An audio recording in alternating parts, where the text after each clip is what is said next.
Hi everyone, I'm Pamela. I'm re-recording this video because last time I recorded it, I had this horrible looking double chin. And now I've moved the camera up a bit, so I don't have a double chin, and I have boobs now.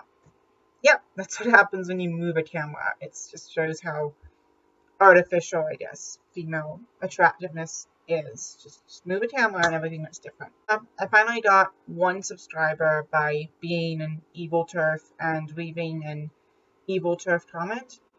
It is 8:40 here and it's still hot. Welcome to the Australian summer. So yeah, I'm Pamela. Hi. This is my boyfriend. Yes, I know he's a toy. And I don't actually do anything to him sexually. I'm just a pathetic little girl with no boyfriend. And no man will have me because I'm such an evil, unfeminine TERF and I can't afford a cat. So yeah, he's the best I got. And honestly, he's probably better than an actual boyfriend. Oh no, I said something mean about men. So yeah, from a conservative standpoint, I'm a horribly degenerate man-hater. And from a social justice activist standpoint, I am an evil transphobic radical feminist, or TERF. So both sides hate me, and they both insist that I belonged to the other side.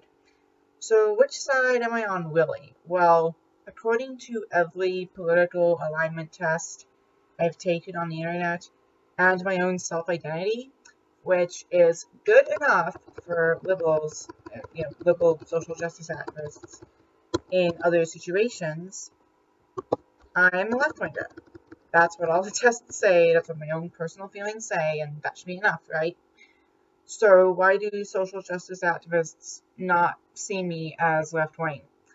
Well, it's because they have what I call a glass pane ideology. And this is a term I completely made up. Do not bother looking it up. I made it up just right. Every other term ever, every term was made up by someone, okay? So this is my term, glass pane ideology. So what do I mean by that? Oh, I know. You're calling the social justice activists fragile. Actually, no. What I mean when I say that their ideology is like a glass pane is that from their standpoint, one crack in the ideology, one little drop, shatters the whole thing. You break the glass, completely shatters. You can be pro-racial equality, pro-government spending on healthcare and education, pro-abortion, pro-gay rights, and vote for left-wing parties, and still be an evil right-winger if you disagree with one part of their ideology. So yeah, some people disagree with the idea that anyone can be a woman if they say they're a woman. Some people disagree with the idea that the sex industry liberates women, and that thrusting your butt at a camera is the key to female empowerment. Some people don't like the hot new concepts in academia like intersectionality and cultural relativism, which I had shoved down my throat for years. These ideas have added nothing to the left, and we were doing just fine without them. But if you disagree with one of these ideas, it's enough to shatter the glass pane, and you get called an evil, bigoted right-winger. That's how the social justice activists see things. If you're not with them, then you're their enemy. So yeah, from a social justice standpoint, you have to be 100% on board with what they're saying, or you're the bad guy, or person, or not a person, as a number of oh-so-tolerant social justice activists told me. The right isn't like that. They're more seductive, as Yoda might say. They'll show some level of solidarity towards anyone who agrees with them about one little thing. Not full solidarity, of course, because what they really want is to snatch people up. They want more people on their side. Don't believe me? I've heard right-wingers like Lauren Southern. Yes, I watch her videos, I watch other right-wing videos. I think it's good to learn what your opponents have to say so that you can understand them, so that you can beat them. So yeah, I watch right-wing videos.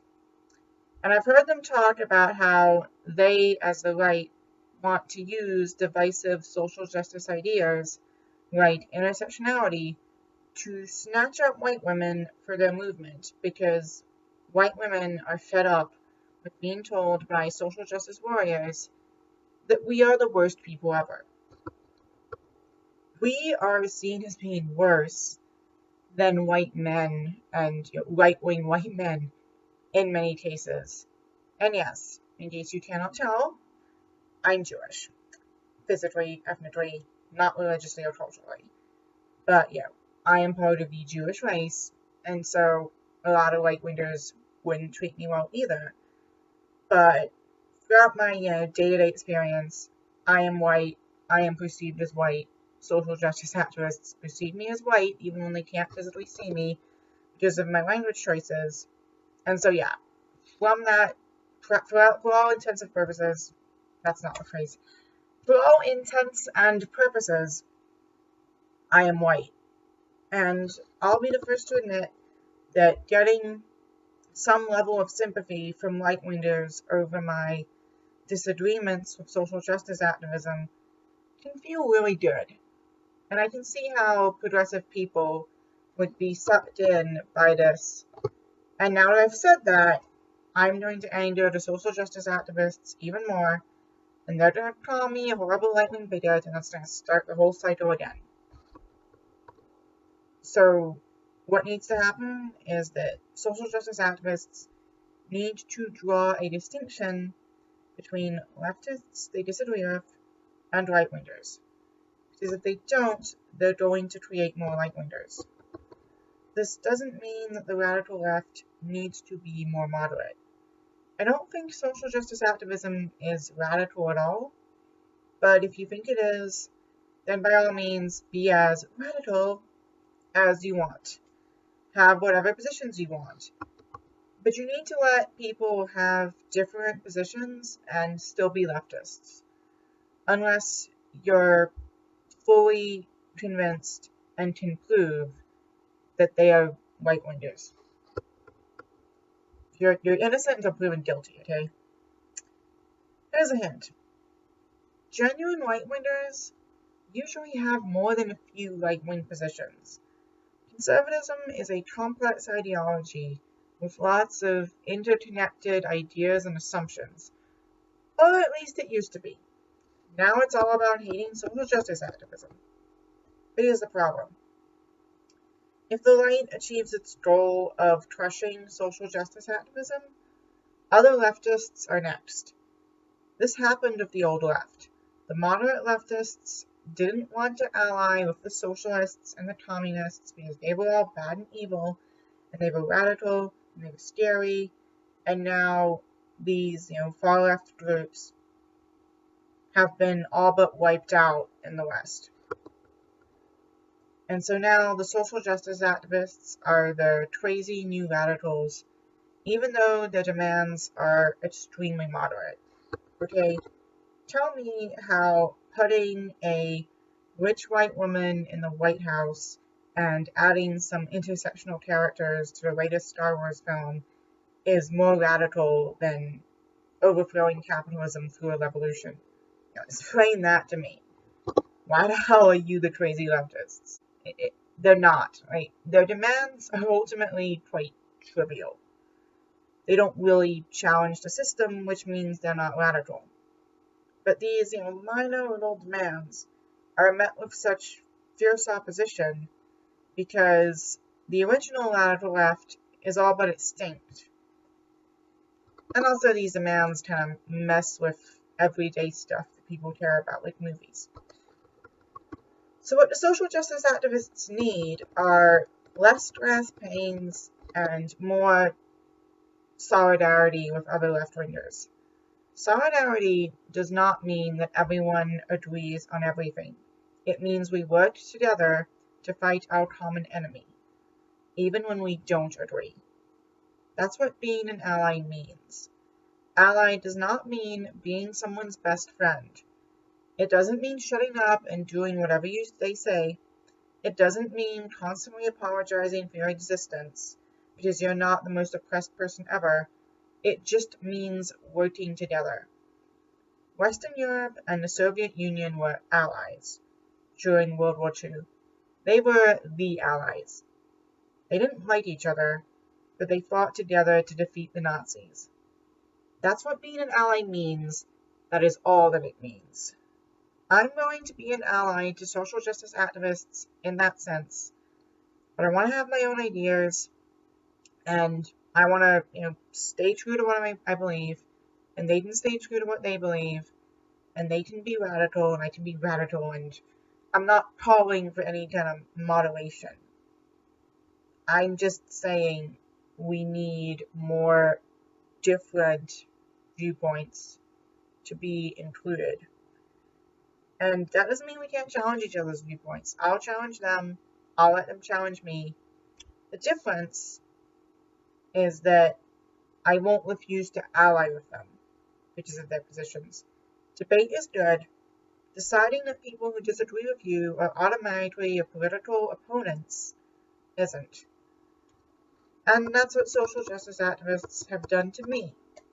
Sadly, I feel that if I were to express all of my views on the internet, I would get more solidarity from some right-wingers than from social justice activists. Leftists hate each other more than they hate the right, and that's a serious problem if the left is going to survive. If you're a social justice activist, go ahead and hate me, but remember, the right is worse, and they will always be worse. The same thing applies to leftists and feminists who have been attacked by social justice activists. The right is the enemy, and we need to defeat them by any means necessary. And that should include cooperating with people that we don't like. People who have done and said mean stuff. The way the social justice movement has treated us sucks, and they need to stop acting that way. They need to stop using slurs. They need to stop calling us less than human. They need to actually engage with our viewpoints. But we, as, social justice critical leftists and feminists, we also need to look at the bigger picture and realize that if we don't work together and start thinking more strategically, we're going to get defeated. I know that all sounds cold and rational, and those are bad things to be from a social justice standpoint, but that's how you win conflicts, by thinking strategically. If the right wing defeats or seduces all of us, then we can't do anything good. The left needs to make sure it can survive and achieve some level of political power, which does not come from shoving your sexualized body parts at cameras. It just doesn't. We need to achieve some level of power before we can try to build the perfect utopia of tolerance that social justice activists want. The left is a group of people who do not like each other, and we're not going to suddenly start getting along perfectly. This isn't about living in harmony, it's just about living. That's a paraphrase of something Tyrion Lannister and Jon Snow said in Game of Thrones, the very last episode. So it must be true, right? Anyway. So yeah, that's my rant. Good night, everyone, and remember, if you're not against me, then you're my ally.